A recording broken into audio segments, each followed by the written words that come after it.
isso, Léo Magalhães, marcando presença aqui na Metropolitana. E hoje a gente está aqui recebendo o nosso neuropsicólogo, Geraldo Rabelo, falando sobre a importância do perdão. Quer usar? Pode usar, fica bem. E aí eu queria muito trazer os ouvintes também, Geraldo, para dar um pouquinho de feedback para a gente, até para entender se a gente está conseguindo ser claro nesse assunto em relação ao perdão, que é um tema tão importante. Sim. E a gente fala muito isso, principalmente nessa época do ano, Natal, né, gente? Perdoar é importante para aproximar as pessoas, para curar muitos relacionamentos, para unir as famílias, né? E aí eu queria liberar o WhatsApp para ouvir o recadinho da Lourdes. Oi, Lourdes, bom dia. Ô, Nina, sou eu de novo, Maria de Lourdes de Abreu. Quanto à sua enquete, olha, eu acho que pedir perdão é pior que perdoar. Nossa, você chegar e reconhecer que você errou é muito difícil. Misericórdia. Beijo, Nina de Sá. Beijo, obrigada. A Maria assume publicamente que para ela, chegar na pessoa e pedir o perdão, reconhecer o erro e vencer, né? É mais difícil. Para as pessoas que têm essa dificuldade, Geraldo, qual que é a dica que você dá? Aí entra aquilo que a gente estava falando antes do intervalo, né? O perdoar a si mesmo, né? Entendi. Então, o nível de exigência é muito grande, a cobrança interna é muito grande. Então, quando erra, é aquele limítrofe ali, né? Então, você vai para uma potencialidade muito grande de, sabe, aquele negócio de se eu não sou anjo, agora eu sou demônio. Sim. Né? Então, mas aí quando você chega para pedir perdão, você assume que você não é o anjo na história. Exatamente, mas aí é que ir para aceitar que você não é o anjo. Entendi. Ou assumir suas falhas. Exato. Entendi. Então, isso entra no auto-perdão? Sim, entra no auto-perdão. Você ter uma reflexão sobre você mesmo, né? Entendi. Então, assim, o auto-perdão, né? A primeira coisa é você compreender que você é humano, que você erra e vai errar, só que esse erro não dá o significado a você. Entendi. Você não é esse erro. Não é isso que diz quem você é. A partir do momento que você toma consciência disso, para seguir em frente... Exato. Entendi. Porque aí é a hora que você trabalha esse erro como um aprendizado. Tá. Então, você reconhece que fez o errado, você reconhece que você erra. Importante externar isso para as pessoas? Isso. E que você agora não é aquela pessoa ou aquele erro diz quem você é. Não, agora você aprende com o erro. Tá. Né? Então, ele é um aprendizado. Não legal. Que define você. Deu para entender, né, Lourdes? Obrigada, viu, pela sua participação. Uma participação masculina agora. Olha aí. O cowboy. Oi, cowboy. Bom dia, Nininha. Bom dia a todos. Boa semana a todos. É o seguinte. Perdoar é mais difícil do que pedir perdão. É que tem pessoas que pedem perdão, eu conheço alguns, e continuam fazendo a mesma coisa. Então é difícil. Agora, pedir perdão... No meu pensamento, é mais fácil. Não é verdade? É isso aí. Geraldo, nesse caso, é sobre a pessoa que erra várias vezes e volta pedindo perdão. Sim. E aí? É como se quebrasse uma blindagem, né? A pessoa, num primeiro momento, ela tem uma dificuldade de pedir um perdão, mas ela pede aquele perdão e é como se quebrasse uma vitrine, uma blindagem. Então se torna ali algo rotineiro. Então ela erra, volta, pede perdão, peço perdão, erro, peço perdão. Então assim, isso é muito comum de ocorrer. É mesmo? Muito comum. Ah, não diga. Por isso que o perdoar se torna mais difícil. É verdade, mas aí cabe a outra pessoa quantas vezes ela está disposta a perdoar e se ela quer continuar naquele relacionamento. Exatamente, né? Porque, de novo, o perdão não quer dizer que você vai continuar com um relacionamento. É isso. Porque, na verdade, as pessoas que erram, eu quero acreditar que é falta de evolução. E uma vez que ela assume que ela errou, ela está evoluindo aos poucos. Algumas pessoas bem lentamente. Isso. Mas, de alguma maneira, está evoluindo, está aprendendo. E esse perdão é importante pôr aqui, né? Que esse perdão não diz respeito ao outro, diz respeito a você que perdoa. É verdade. Porque quando você perdoa, é uma escolha sua. Liberar esse sentimento. Exato, é você liberar essa raiva, é você liberar esse sentimento e deixar de remoer e bola pra frente. Vamos lá. Ok. Mais um recadinho aqui. Oi, bom dia. Menina, bom dia. Desculpa que eu tô meio rouca, mas eu consigo pedir o perdão com mais facilidade do que perdoar. Porque eu fico muito magoada quando a pessoa me decepciona, entendeu? Então, para mim é mais difícil isso.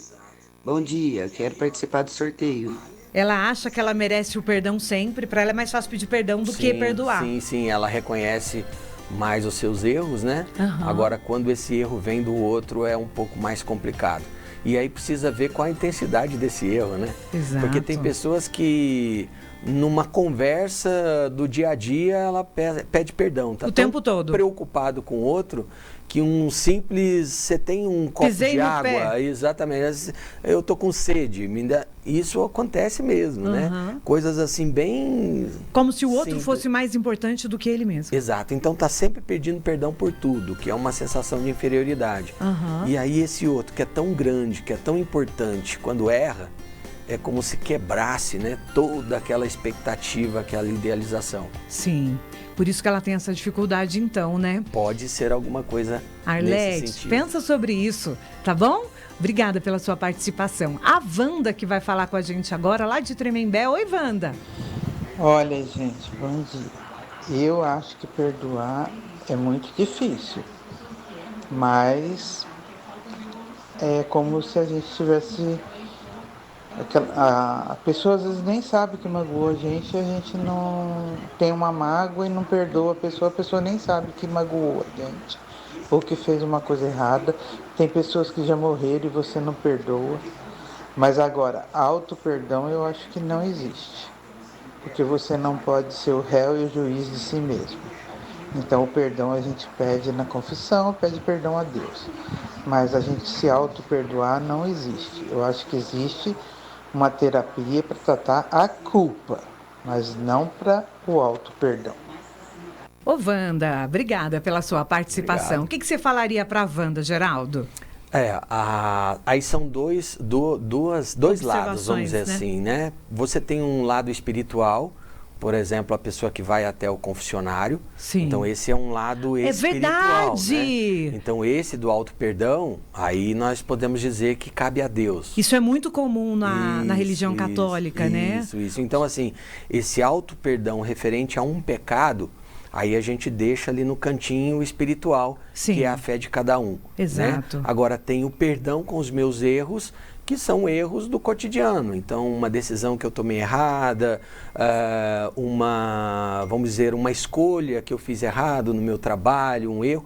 Então, esse é o perdão que a gente está falando, que é você compreender esse erro, você entender esse erro e você ter ele como aprendizado. Então, você vai evoluindo de uma certa forma. Entendi. Né? Agora, o perdão espiritual aí vai da fé de cada um. De cada um, é particular. Que é isso que é... Que ela está querendo dizer, né? Isso. O meu auto-perdão, o que eu entendo do auto-perdão? Vou dar um exemplo bem simples assim. Sabe as mães que têm aquela culpa porque trabalham o dia todo e aí quando chega em casa, muitas vezes, sente aquela culpa pelo fato de não conseguir dar a atenção que gostaria para os filhos, porque está cansada, porque tem outras prioridades, outros afazeres e acaba priorizando outros momentos e deixando os filhos de lado. Ou às vezes o marido, ou às vezes a visita aos pais idosos que está lá esperando por uma visita. E aí você tem essa culpa dentro de você, te remoendo, achando que você não é uma mãe boa o suficiente, ou que você não é uma filha boa o suficiente, ou uma esposa boa o suficiente. E essa culpa muitas pessoas carregam. E esse auto-perdão é justamente olhar para essas pessoas e falar, você faz o melhor que você pode. Sim. Ponto. Se livra dessa carga, né, Geraldo? Isso, exatamente. Se perdoe. A gente sempre faz o melhor que você pode, que a gente pode. Uma outra culpa que as pessoas carregam muito. Algum ente querido morre, normalmente o pai ou a mãe, e o filho tem uma culpa danada porque eu poderia ter abraçado mais, eu não disse que eu amava minha mãe, eu não fiz a reconciliação, meu pai morreu brigado comigo, e a pessoa carrega aquela culpa para o resto da vida. Exato. E aí, para essas pessoas que têm essas culpas todas, né, e são muitas vezes, o que você diria? A psicologia tem um aporte, né? Sim, a psicologia ela trabalha muito nessa convivência e nessa interpretação de tempo, né? Por exemplo, ele devia ter vivido mais, eu poderia ter vivido 1 ano mais com ele. Sim. Mas se você tivesse vivido 1 ano mais com ele, você teria essa mesma sensação, porque a perda é algo que tira nessa direção da sua vida. Tira, essa vida não é a mesma. Então não existe um tempo certo.